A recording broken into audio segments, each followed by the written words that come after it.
काँग्रेसचा बालेकिल्ला होता, आज भी काँग्रेसचाच बालेकिल्ला आहे. फक्त इथंच पूर्ण त्यांनी शक्ती लावलेली आहे आणि याच्यावरून तुम्हाला अंदाज येईल की त्यांनी इथं काहीच काम केलेलं नाही, ज्यामुळे त्यांना फक्त इथंच फिरावं लागत आहे.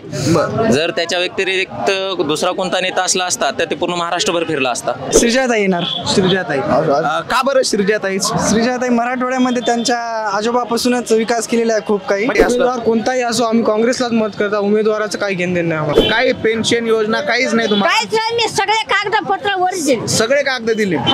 माजी मुख्यमंत्र्याची लाडकी मुलगी आहे, ती लाडकी बहिणीला घेऊन फास्ट काम करेल. काय वाटतं आई, काय चाललंय? काय नाही, मग सगळं नाही, काँग्रेसलाच मत द्यायचे. सगळ्याचं मत एकच आहे.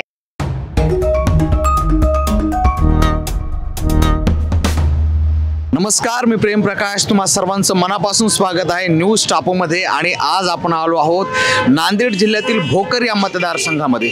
भोकर हा मतदारसंघ माजी मुख्यमंत्री अशोकराव चव्हाण यांचा पारंपरिक हा मतदारसंघ आहे, त्यांचा बालेकिल्ला आहे. आणि आता या मतदारसंघामधून महायुतीकडून त्यांच्या कन्या म्हणजे श्रीजया चव्हाण यांना महायुतीकडून उमेदवारी आहे, तर महाविकास आघाडीकडून तिरुपती पाटील कोंडेकर यांना उमेदवारी आहे. आणि आता सर्वात महत्त्वाचं म्हणजे या मतदारसंघातून कोणता उमेदवार हा विजयी होणार आहे हे पाहणं उत्सुकतेचं आहे. त्याचप्रमाणे या मतदारसंघात किती प्रमाणात विकास झाला आहे आणि जनता काय म्हणते, कुणाच्या बाजूने जनतेचा कौल असणार आहे, त्या प्रतिक्रिया आपण जाणून घेऊयात. काय वाटतं की निवडणूक एकतर्फी होईल की सहजरित्या निवडून येतील? नाही, आमचे अशोकराव चव्हाणची मुलगीच येते. बरं, आता मला सांगा की अशोकरावजी चव्हाण हे सुरुवातीला हा काँग्रेसचा बालेकिल्ला आहे, काँग्रेसचा गड आहे आणि पारंपरिक मतदारसंघ आहे काँग्रेसचा. आता अशोकराव चव्हाण हे भाजपमध्ये गेले आहेत, महायुतीकडून श्रीजया चव्हाण यांना तिकीट भेटलं आहे, तर असं वाटत नाही का काँग्रेसच्या बालेकिल्ल्यामध्ये कुठंतरी त्यांना त्याचा झटका बसू शकतो की भाजपमध्ये प्रवेश केल्याचा? काहीच नाही साहेब, आम्हाला विकासची आम्हाला गरज आहे. विकास पाहिजे, आम्हाला विकास व्हायला आहे. म्हणजे पक्ष महत्वाचा नाही, विकास महत्वाचा नाही, आम्हाला विकास. काय वाटतं बरं, काँग्रेसचा बालेकिल्ला हा अशोकराव चव्हाणमुळे होता की चव्हाण आचार आहे साहेब? आम्हाला काँग्रेसचा आम्हाला नफरत आहे, आम्हाला नफरत आहे. बीजेपी कमळ आहे आमचा. बस. काय नाव सर तुमचं? MD शमीमुद्दीन इनामदार. काय आहे वातावरण आपल्या या मतदारसंघामध्ये, काय वाटतं? काँग्रेस. काँग्रेस 100%. आता मला सांगा, हा बालेकिल्ला काँग्रेसचा होता. अशोकरावजी चव्हाण जे महाराष्ट्राचे माजी मुख्यमंत्री होते, आता त्यांची कन्या महायुतीकडून आहेत. सुरुवातीला ते काँग्रेसमध्ये होते आणि आता ते भाजपमध्ये प्रवेश केल्यामुळे काय वाटतं, इथं भाजपचा उमेदवार निवडून येऊ शकतो की पुन्हा काँग्रेसचा? पुन्हा काँग्रेसच्या. का त्यांचा करिश्मा चालणार नाही असं वाटतं का? चालणार नाही, धोका घेऊन गेले ना जनतेला. अच्छा, जनतेला धोका देऊन गेले म्हणून त्याचं. आता काही लोकांचं असं मत आहे की अशोकराव चव्हाण यांच्यामुळे तो दबदबा होता किंवा तो बालेकिल्ला होता काँग्रेसचा. काय वाटतं बरं तुम्हाला? काँग्रेसचा बालेकिल्ला होता, आज भी काँग्रेसचाच बालेकिल्ला आहे. म्हणजे चव्हाणची बदलला तरी चालेल? चालेल चालेल. काँग्रेसला काही फरक पडणार? तुमचं काय नाव दादा? मला पठाण कोळगावकरच्या नावाने ओळखतात. माझं नाव मनसूर खान पठाण आहे. काय वाटतं, काय चित्र आहे एकंदरीत भोकर या मतदारसंघाचं? कोणता उमेदवार निवडून येऊ शकतो? भोकर मतदारसंघामध्ये ओनली वन अशोक चव्हाण विकास पुरुष म्हणून नावाने ओळखला जातो. आणि त्या ठिकाणी जेव्हा प्रगतीला स्पीड घेतो, प्रगती म्हणजे काम जेव्हा विकासाचं काम चालू होईल स्पीडने, तर डायरेक्ट अशोकराव चव्हाण हा मुलगी त्यांची जे घराण्याची आहे, जे माजी मुख्यमंत्र्याची लाडकी मुलगी आहे, ती लाडकी बहिणीला घेऊन फास्ट काम करेल. असं वाटत नाही का की ते भाजपमध्ये त्यांचा प्रवेश झाला आणि काँग्रेसचा जो हा पारंपरिक बालेकिल्ला आहे, तर जे काँग्रेसचे पारंपरिक मतदान करणारे जे सगळे मतदान आहे, तर ते त्यांच्याकडे जाईल की पुन्हा एकदा मग काँग्रेसकडेच ते मतदान राहील? काय वाटतं? बीजेपीला मतदान पक्षाला काही देणं घेणं नाही. इथल्या लोकांना, स्थानिक लोकांना शांती आणि चांगला इथं चांगलं काम करणारा विकास पुरुष पाहिजे. काय नाव दादा? यशवंत कदम. यशवंत दादा, कसं आहे वातावरण, कुणाच्या नावाची चर्चा? इथं काँग्रेसचं वातावरण पोषक आहे. आणि कोण आहेत काँग्रेसचे उमेदवार? तिरुपती पाटील कोंडेकर. तिरुपती पाटील कोंडेकर. काय वाटतं बरं नेमकं त्याच नावाची का चर्चा? तो माणूस गोरगरिबाच्याला 24 घंटे कधी बी फोन करा येतो आणि हात दाखवली तिथं गाडी थांबवतो. आणि आता इथे घराणेशाहीला हद्दपार करण्यासाठी काँग्रेसचा जे गद्दारीचा शिक्का जे इथं भोकरमध्ये लागलेला आहे तो दूर करण्यासाठी पप्पू पाटील समर्थ आहे आणि त्यांच्या मागे 100% त्यांचा विजय होणार. म्हणजे ही सगळी जनता तुमच्या सोबत आहे असं वाटतं? हा, 100% पप्पू. म्हणजे कुठेतरी या जनतेला घराणेशाही जे आहे समजा, तर पारंपरिक घराणेशाही न राहता कुठेतरी उमेदवार बदलला पाहिजेत आणि विकास पण झाला पाहिजेत. बरं, आपण इकडे जात. काय दादा नाव तुमचं? तुमचं? नाव विलास कदम. विलास दादा, काय हे चर्चा, काय वाटतं की कशी परिस्थिती राहील?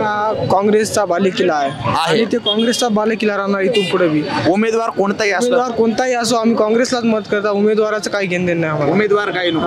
आता अशोकरावजी चव्हाण हे महाराष्ट्राचे माजी मुख्यमंत्री होते. आता महायुतीकडून त्यांची कन्या आयाना श्रीजया चव्हाण यांना तिकीट भेटले. काय वाटतं, त्यांचा करिश्मा चालेल का? पुन्हा एकदा काँग्रेसचा हा बालेकिल्ला होता, बालेकिल्लाच राहील? बालेकिल्लाच राहील. ते काँग्रेस शिवाय कोणालाही मत देत नाही इथले लोक.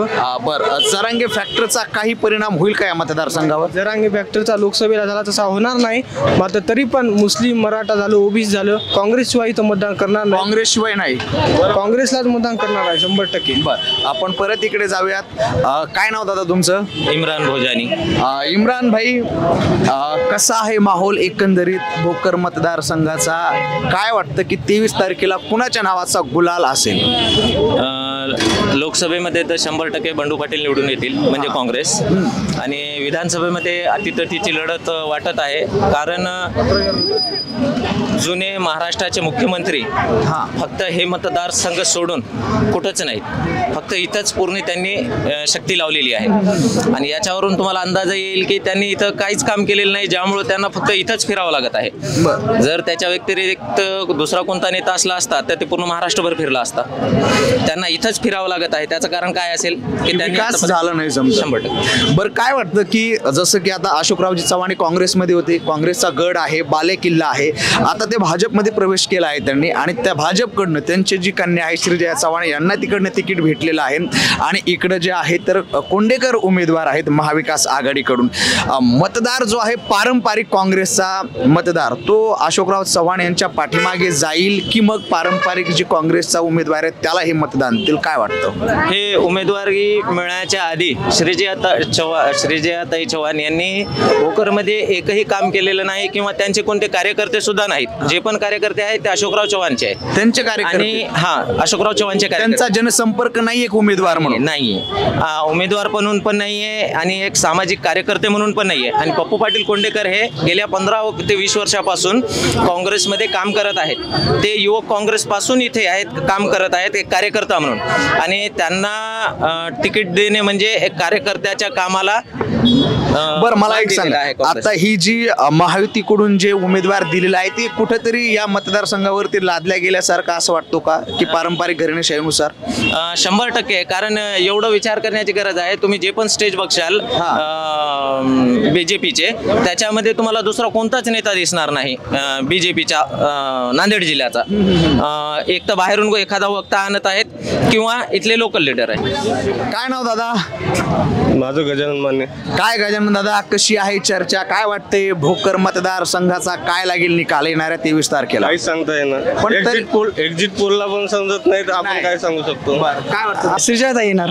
श्रीजयाताई, का बरं श्रीजयाताईच? श्रीजयाताई मराठवाड्यामध्ये त्यांच्या आजोबापासूनच विकास केलेला आहे खूप काही. म्हणजे त्यांच्या आजोबापासून विकास केलेला आहे का? फक्त मग पारंपरिक घराणेशाही वाटत नाही का? घराण्यानुसार नाही. घराणेशाही वाटत नाही का? घराण्याशाही वाटत नाही, पण का बरं? विकास आहे ना त्यांचा. विकास आहे.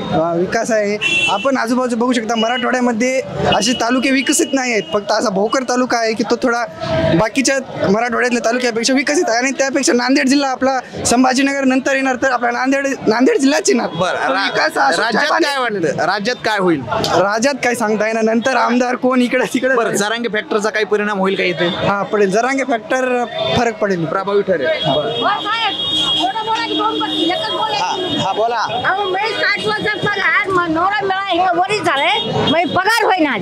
काय झालंय? काय झालं घ्यायचं बघा की तुम्ही. पगार भेटत नाही का तुम्हाला? 60 वर्ष पगार नाही नवरा वरी झालं दिवाळी. हा, काही पेन्शन योजना काहीच नाही तुम्हाला? काहीच नाही. मी सगळे कागदपत्र वरी दिले. सगळे कागद दिले. हा, काय वाटतं मग कोणतं सरकार यायला पाहिजेत? मग अहो मला 60 वर्षाच पगार आलीच नाही. आलीच नाही. बर, मग येणारे आता जे तुमचे आमदार असतील ते आमदार निवडून आल्यानंतर मग तुमचे प्रश्न मार्गी लागतील.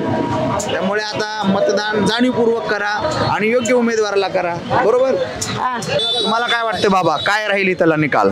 आमचा काँग्रेसच आहे जुन्यापासून. काँग्रेस.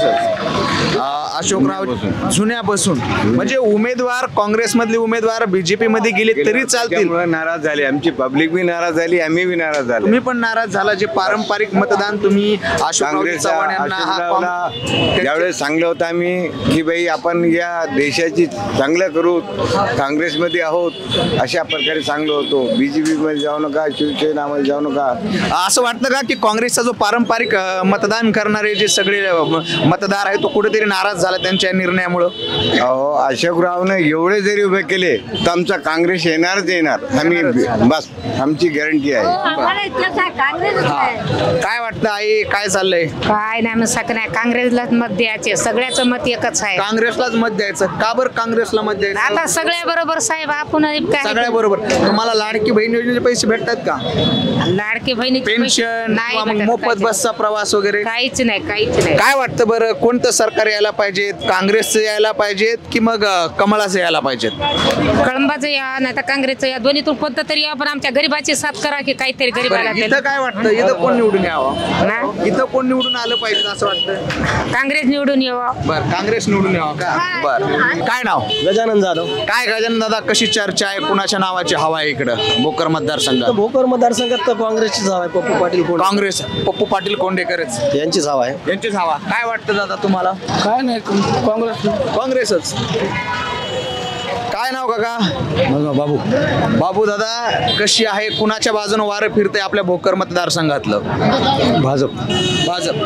काय वाटतं बरं, भाजपच का नेमकं? कशामुळे भाजप? नाही, कामं करतात ना, कामं केली कामं करतात का भाजप?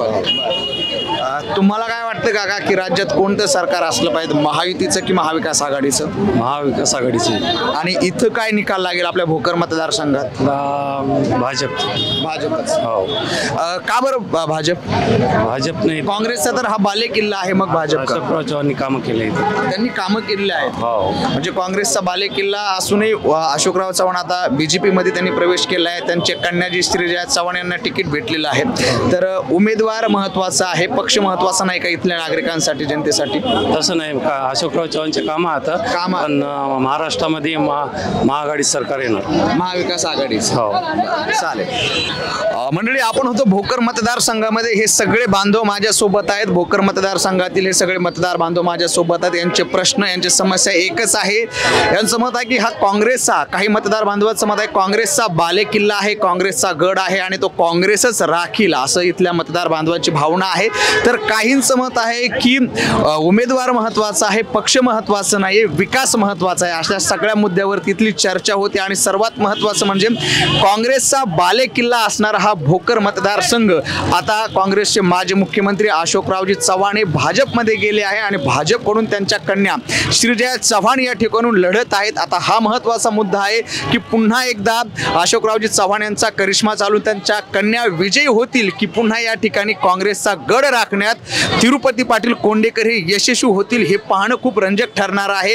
येथील जनता काय म्हणते हे खूप महत्वाचं आहे आणि मला असं वाटतं हा निर्णय खूप महत्वाचा असणार आहे इथल्या जनतेचा. तर असेच नवीन व्हिडिओ पाहण्यासाठी पाहत राहा न्यूज टापू.